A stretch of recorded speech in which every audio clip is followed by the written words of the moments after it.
আসসালামু আলাইকুম সবাইকে, welcome back to my channel Mithila's cooking. আমাদের আজকের রেসিপি মুরগির মাংস ভুনা। মুরগির মাংস রান্না করতে আমরা সবাই পারি, কিন্তু প্রত্যেকবার একইভাবে মুরগির মাংস রান্না করাটা অনেকেরই খেতে ভালো লাগে না। তাই নতুন এক স্টাইলে মুরগির মাংস রান্না করে দেখাবো আমার আজকের রেসিপি মুরগির মাংস ভুনাতে। তো চলুন কথা না বাড়িয়ে শুরু করা যাক। প্রথমেই চুলায় একটি প্যান বসিয়ে তার মধ্যে দিয়ে দেব আধা কাপ পরিমাণে তেল। তেলটা গরম হয়ে আসলে এর মধ্যে দিয়ে দেবো 1 কাপ পরিমাণে পেঁয়াজ কুচি, আর দেব পরিমাণ মতো আস্ত গরম মশলা। এবারে এগুলোকে তেলের মধ্যে সামান্য নেড়ে চেড়ে এর মধ্যে একে একে দিয়ে দিব 2 টেবিল চামচ আদা রসুন বাটা, 1 টেবিল চামচ জিরে বাটা, দিব স্বাদ মতো লবণ, 1 টেবিল চামচ হলুদের গুঁড়ো, 1 টেবিল চামচ মরিচের গুঁড়ো, 1 টেবিল চামচ ধনিয়ার গুঁড়ো, আর দেব 1 টেবিল চামচ গরম মশলা গুঁড়ো।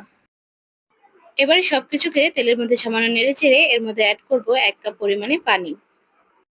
পানি অ্যাড করার পর সকল মশলা কিছুক্ষণ কষিয়ে মশলার উপর তেলটা ভেসে উঠলে এর মধ্যে দিয়ে দেব আগে থেকে ধুয়ে রাখা মুরগির মাংস। এখানে আমি 1.5 কেজির মতো মুরগির মাংস নিয়েছি।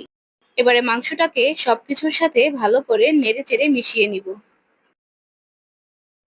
এরপর এর মধ্যে অ্যাড করব আগে থেকে ব্লেন্ড করে রাখা টমেটো, কাঁচামরিচ এবং পেঁয়াজের একটা পেস্ট। সবশেষে আমি এর উপর ঢাকনা দিয়ে রাখবো 10 মিনিটের জন্য। 10 মিনিট পর ঢাকনা উঠিয়ে আমি এর মধ্যে অ্যাড করব 2 টেবিল চামচ টমেটো কেচাপ। আবারও সবকিছুকে কিছুক্ষণ নেড়ে চেড়ে এর মধ্যে দিয়ে দেব কিউব করে কাটা দুটো আলু।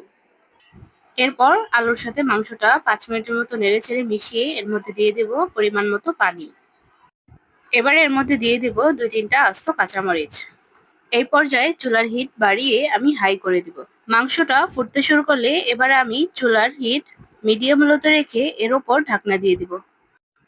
প্রায় 20 থেকে 25 মিনিট পর ঢাকনা উঠিয়ে আমি মাংসটাকে সামান্য নেড়ে চেড়ে নিব।